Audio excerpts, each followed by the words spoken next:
Praise the Lord. സ്നേഹമുള്ളവരെ, ദൈവത്തിൻ്റെ അനുഗ്രഹം ഒഴുകിയെത്തുന്നതിന് തടസ്സം നിൽക്കുന്ന തിന്മയുടെ കല്ലുകളെ നാം നമ്മുടെ ഹൃദയത്തിൽ നിന്നും എടുത്തു മാറ്റണം.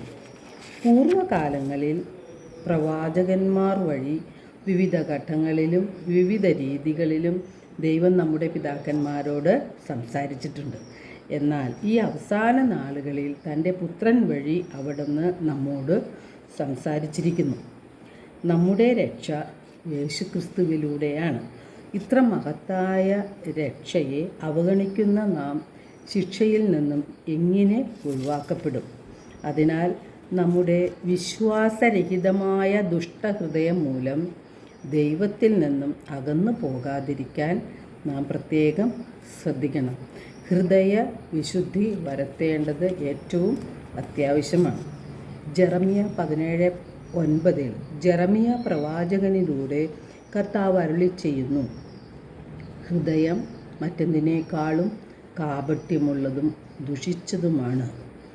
ജെറമിയ 4:14 കർത്താവ് ചോദിക്കുന്നു, നിന്റെ ഹൃദയത്തിൽ നിന്നും ദുഷ്ടത കഴുകിക്കളയുക, എന്നാൽ നീ രക്ഷപ്പെടും.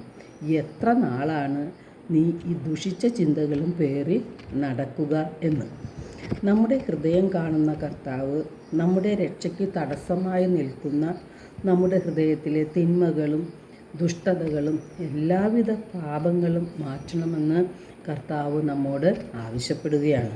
എങ്കിൽ മാത്രമേ നാം രക്ഷ പ്രാപിക്കുകയുള്ളൂ. യെശയ്യാ 59:1 തിരുവചനത്തിൽ, രക്ഷിക്കാൻ കഴിയാത്ത വിധം കർത്താവിൻ്റെ കരങ്ങൾ കുറുകിപ്പോയിട്ടില്ല, കേൾക്കാനാകാത്ത വിധം അവിടുത്തെ കാതുകൾക്ക് മാന്യം സംഭവിച്ചിട്ടില്ല. നമ്മുടെ അകൃത്യങ്ങളും പാപങ്ങളുമാണ് ദൈവത്തെയും നമ്മെയും തമ്മിൽ അകറ്റി നിർത്തുന്നത്. അതിനാൽ നമ്മുടെ പ്രാർത്ഥന ദൈവം കേൾക്കുന്നില്ല. ജോയൽ 2:13 കർത്താവ് അരുളി ചെയ്യുന്നു, നിങ്ങളുടെ ഹൃദയമാണ് വസ്ത്രമല്ല കീറേണ്ടത്, നിങ്ങളുടെ ദൈവമായ കർത്താവിലേക്ക് മടങ്ങുവിൻ.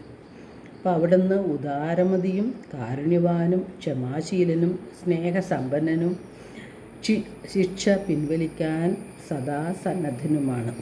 അപ്പോൾ നമ്മുടെ വസ്ത്രമല്ല നാം കീറേണ്ടത്, നമ്മുടെ ഹൃദയമാണ് കീറേണ്ടത്.